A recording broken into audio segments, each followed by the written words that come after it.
ఇది పూర్తి చేసుకుని నదుల అనుసంధానం చేసుకోగలిగితే ఈ రాష్ట్రానికి కరువు అనే మాట లేకుండా చేయొచ్చనే విధంగా మనం ఆలోచించి ప్రాజెక్టు ముందు తీసుకుపోయాం. ఆ రోజు కూడా చాలా దూరదృష్టితో నాకుండే అనుభవంతో ఎన్నికలైనాయి 2014లో. ఇక్కడ తెలుగుదేశం పార్టీ గెలిచింది, బీజేపీ తెలుగుదేశం పొత్తున్నాం. ఢిల్లీలో ఎన్డీఏ వచ్చింది. నేను మొట్టమొదటిసారిగా రిక్వెస్ట్ చేసింది, ఎందుకంటే నేను విజువలైజ్ చేశాను కాబట్టి 7 మండలాలు తెలంగాణలో ఉన్నాయి కరువుకి ముంపు గురయ్యే మండలాలు. ఆ 7 మండలాలు కానీ మనకి ఇవ్వకపోతే 2 రాష్ట్రాలు జూన్ 2వ తారీఖు నోటిఫై అవుతాయి. నోటిఫై అయిన తర్వాత మళ్ళీ అసెంబ్లీ పోయి ఆ రాష్ట్రాలు ఒప్పుకుంటే తప్ప ఇది సాధ్యం కాదు. అందుకనే పట్టుబట్టి మీరు 7 మండలాలు ఇవ్వకపోతే నేను ప్రమాణ స్వీకారం కూడా చేయను, ఇంకా పోలవరం ప్రాజెక్ట్ కాదు అనే ఉద్దేశంతో నేను పట్టుబట్టి ఫస్ట్ కేబినెట్ చరిత్రలో ఎన్డీఏ 2 అసెంబ్లీలో మామూలుగా మెంబర్లంతా కూడా ఓట్ తీసుకున్న తర్వాత రెగ్యులర్ బిజినెస్ స్టార్ట్ అవుతుంది. మినిస్టర్స్ ని స్వేరింగ్ ఇన్ చేసి ఎంపీ ఓట్ తీసుకొని రెగ్యులర్ బిజినెస్ స్టార్ట్ అవుతుంది. అలాంటిది ఆర్డినెన్స్ ద్వారా ప్రెసిడెంట్ ఆఫ్ ఇండియాని కన్విన్స్ చేసి కొత్త ప్రభుత్వం వస్తున్న ఆర్డినెన్స్ ఇవ్వాల్సిన అవసరం ఉండదు.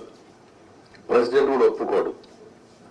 ఈ యొక్క అత్యవసర పరిస్థితిని ఆయనకు నచ్చజెప్పి ఒక కేబినెట్ మినిస్టర్స్ వెళ్ళి నచ్చజెప్పి తర్వాత కేబినెట్ పెట్టి ఈ యొక్క తీర్మానాన్ని పాస్ చేసి ఆర్డినెన్స్ తీసుకొచ్చి అది యాక్సెప్ట్ చేసిన తర్వాత పార్లమెంట్ సమన్ చేశారు.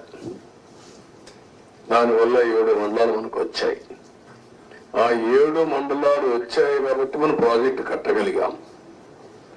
అప్పటికే ఈ ప్రాజెక్ట్ చాలా, ఒక మాటలో చెప్పాలంటే అనేక సంక్షోభాలు ఎదుర్కొంది. 2500లో ఈ ప్రాజెక్ట్ రాజశేఖర రెడ్డి గారు ప్రారంభించడం, అప్పుడే అవకతవకలు చేయడం, కాంట్రాక్టుల్ని క్యాన్సిల్ చేయడం, అక్కడి నుంచి ప్రాజెక్టు ఆటకెక్కడం, అక్కడి నుంచి వాళ్ళందరూ కోర్టులకు వెళ్ళిపోవడం, ఇక్కడ కూడా land acquisition project central place లో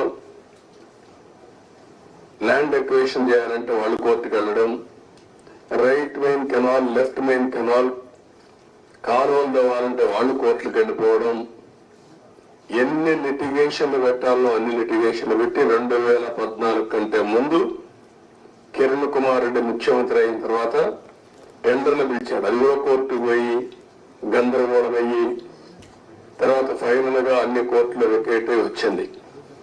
ఆ సమయంలో విభజన జరిగిన సమయంలో ఇది నేషనల్ ప్రాజెక్ట్ గా విభజన చట్టంలో పెట్టారు. ఇన్ని నానా అవస్థలు పడి ప్రాజెక్టు ఇప్పుడే కాదు, ఈ ప్రాజెక్టు కన్సీవ్ చేసి చూస్తే 1940లోనే కన్సీవ్ చేశారు బ్రిటిష్ వాళ్ళు. అప్పటి నుంచి ముందుకు వెనక్కి రావడం, అప్పుడు కూడా 300 టీఎంసీ నుంచి 700 టీఎంసీ ఇంకా హైట్ కూడా పెంచి కట్టాలని చెప్పి అనుకున్నారు. కడాన మనకు వచ్చింది చూస్తే 45.72 మీటర్లు దీంట్లో కట్టినప్పుడు 194 టీఎంసీ ఆఫ్ వాటర్ స్టోర్ చేసేట్టుగా మనం దీన్ని పెట్టుకున్నాం.